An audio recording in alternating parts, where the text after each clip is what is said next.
Movie की start होती है और हम एक ओल्ड कपल को देखते हैं जो कि अपने ही घर में रह रहे होते हैं। तभी हम ये देखते हैं जो ओल्ड लेडी होती है वो अपना काम खत्म करके एक दूसरे कमरे में जा रही होती है और वहाँ वो जाकर ये देखती है कि उसका हस्बैंड एक बर्ड को मारकर उसका खून पी रहा होता है, जिसको देखकर वो काफी ज्यादा डर जाती है। और यहाँ पर सीन शिफ्ट होता है और हम जावी नाम के एक आदमी को देखते हैं जो कि अपनी बेटी ताता को अपनी वाइफ आयरिस के पास छोड़ने आया था।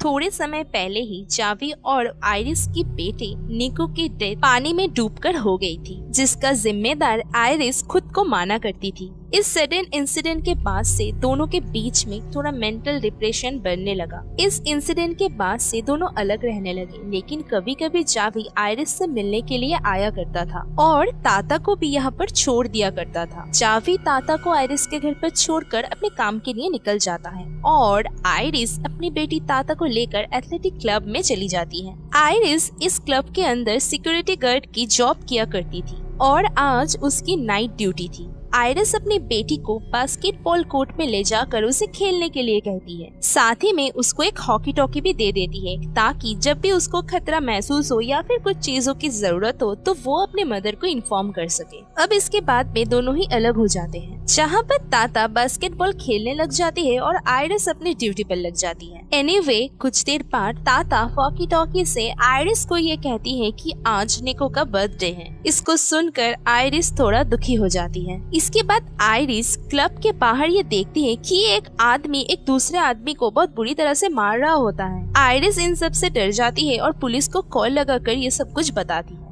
अब क्लब का सिक्योरिटी गार्ड भी उसे ये कहता है कि उसने भी पुलिस को इन्फॉर्म कर दिया है और वो थोड़ी देर में ही आ रहे होंगे। तब तक वो खुद को सेफ रखने के लिए क्लब को अंदर से बंद कर ले। अब आयरिस को ताता की फिक्र होने लगती है, तब वो क्लब के हर जगह ताता को ढूंढने लगती है। अब आयरिस क्लब के अंदर घूमते घूमते ये देखती है कि एक अनजान आदमी क्लब के अंदर आ गया था। आयरिस उसे बाहर जाने के लिए कहती है, लेकिन सून सी रियलाइज दैट वो आदमी कोई नॉर्मल ह्यूमन नहीं है बल्कि वो एक इन्फेक्टेड ज़ॉम्बी है। वो आदमी आयरिस पर हमला कर देता है, लेकिन आयरिस उसे एक स्केटबोर्ड से मारकर गिरा देती है।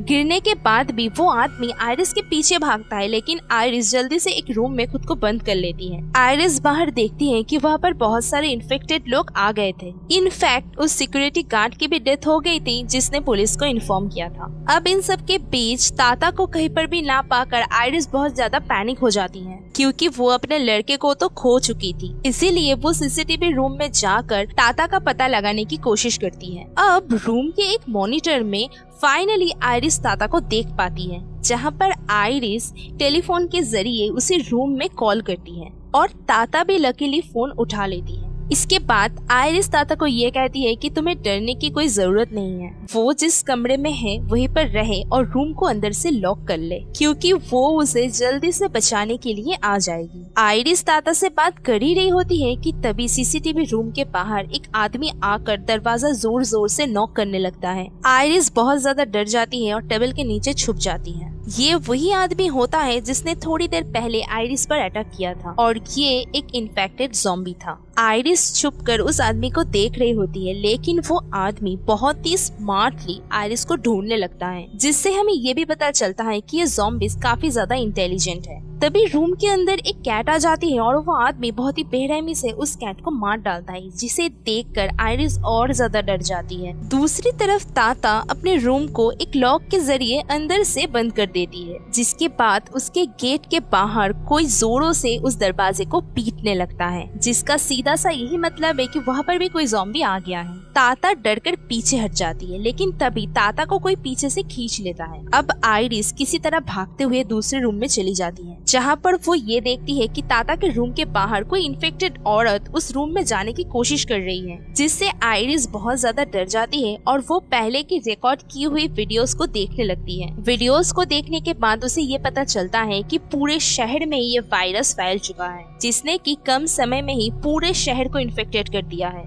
यहाँ पर आयरिस एक और चीज भी नोटिस करती है कि जब एक इन्फेक्टेड ज़ॉम्बी किसी नॉर्मल ह्यूमन को मार रहा होता है तब वो 32 सेकंड के लिए रुक जाया करता है और 32 सेकंड के बाद ही वो अपने दूसरे शिकार के लिए निकलते थे और इसीलिए इस मूवी का नाम भी 32 है। अब आयरिस को किसी भी तरह से ताता को ज़ॉम्बी से बचा कर रखना था, लेकिन क्लब में ज़ॉम्बीज बढ़ते जा रहे थे। आयरिस बहुत चालाकी से ज़ॉम्बीज को डिस्ट्रैक्ट करते हुए ताता के रूम तक पहुंचने की कोशिश करती है। तभी एक ज़ॉम्बीज का ध्यान आयरिस पे पड़ जाता है और वो उसके पीछे पड़ जाता है। वो ज़ॉम्बी आयरिस को इन्फेक्टेड करने ही वाला होता है कि वहाँ पर एक आदमी आ जाता है और आयरिस को बचा लेता है। अब आयरिस और वो आदमी दोनों भागने लगते हैं, लेकिन उनके पीछे वो इन्फेक्टेड ज़ॉम्बी भी भाग रहा होता है। अब दोनों भागते हुए एक पूल में जंप करते हैं कि तभी वो ज़ॉम्बी भी उस पूल में जंप कर देता है। हैरानी की बात तो ये थी कि जैसे ही वो ज़ॉम्बी पूल में जंप करता है वो ज़ॉम्बी तुरंत ही मर जाता है। इसके बाद पूल से दोनों बाहर आते हैं और वो आदमी अपने आप को इंट्रोड्यूस करते हुए ये कहता है कि उसका नाम लुइस है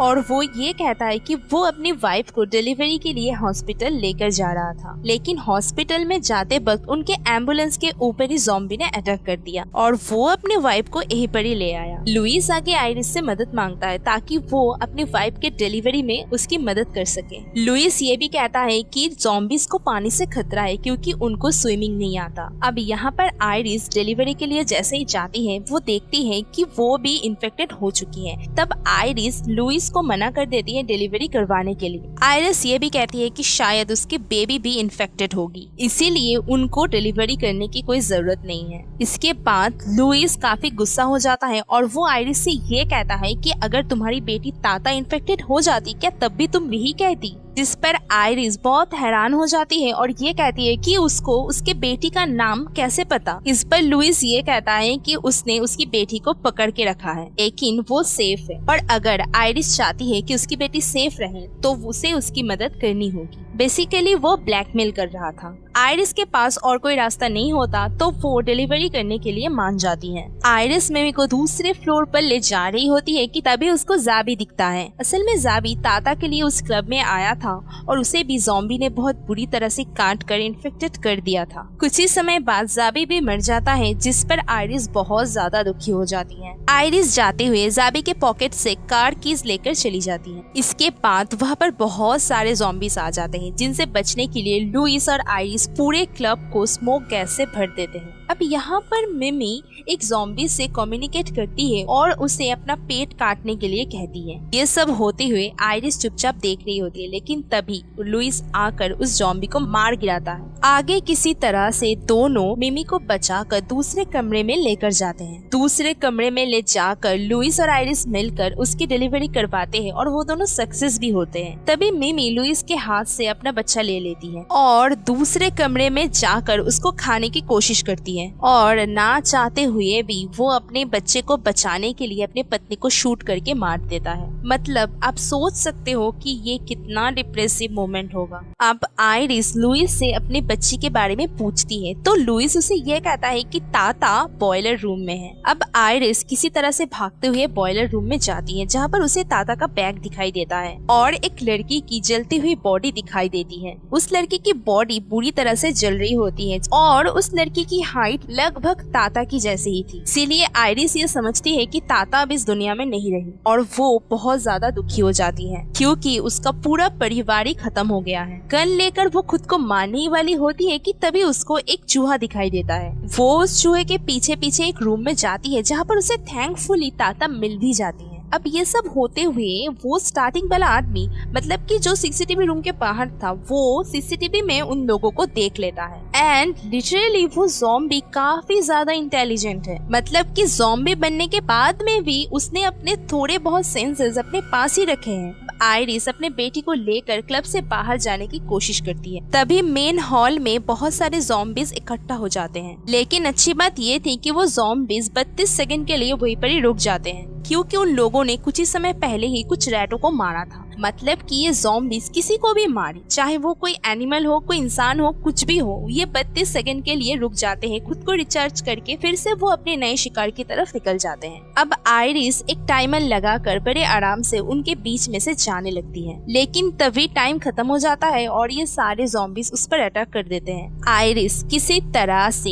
क्लब से बाहर जाकर एम्बुलेंस की मदद से उनको ट्रैप कर अपनी कार में बैठ जाती है, लेकिन उनके कार के पीछे भी ज़ॉम्बीज पड़ जाते हैं और तेजी से कार को चलाने की कोशिश करती है और जैसे ही एक मेन हॉल आता है, दोनों ही उस मेन हॉल में कूद जाती हैं। अब सारे ज़ॉम्बीज भागते हुए उस कार के पीछे जाते हैं, क्योंकि उन्हें ये लग रहा था कि शायद वो अभी भी उस कार में है। अब जैसे ही कार रुकता है, वो ज़ॉम्बीज देखते हैं कि कार में कोई भी नहीं है और वो बुद्धू बन जाते हैं। इसके बाद हमें एक सीसीटीवी दिखाया जाता है, जिसका मतलब ये था कि वो ज़ॉम्बी अभी भी उस सीसीटीवी के मदद से आयरिस और ताता पर नजर रख रहा था। दूसरे शॉर्ट सीन में हम ये भी देखते हैं, जो ज़ॉम्बी पानी में डूबकर मर गया था वो जिंदा हो गया है। मतलब कि ये ज़ॉम्बी वाटर इम्यून भी थे, मतलब कि वो डूब जाते थे लेकिन वो मरते नहीं थे। दूसरी तरफ मेन होल के दूसरे साइड पर आयरिस को लुइस मिलता है और लुइस उसे ये कहता है कि सी साइड पर एक बोट है, जिसकी मदद से वो लोग बचकर वहाँ से निकल सकते हैं। तभी आयरिस के पीछे वो इन्फेक्टेड आदमी भी आ जाता है और वो इन्फेक्टेड आदमी आयरिस को देखकर बहुत डरावनी हंसी हंसने लगता है। और सच तो ये है, ये इन्फेक्टेड ज़ॉम्बी काफी ज्यादा इंटेलिजेंट था, क्योंकि उसने सीसीटीवी कैमरा की मदद से ये देख लिया था कि आयरिस उस मेन होल में कूद चुकी है। अब वो इन्फेक्टेड आदमी भागते हुए आयरिस पर हमला कर देता है और उसे गिरा कर बहुत बुरी तरह से मारने लगता है। अब शायद से उस आदमी को ये लगता है कि आयरिस मर चुकी है, इसीलिए वो 32 सेकंड के लिए ब्रेक पर चला जाता है और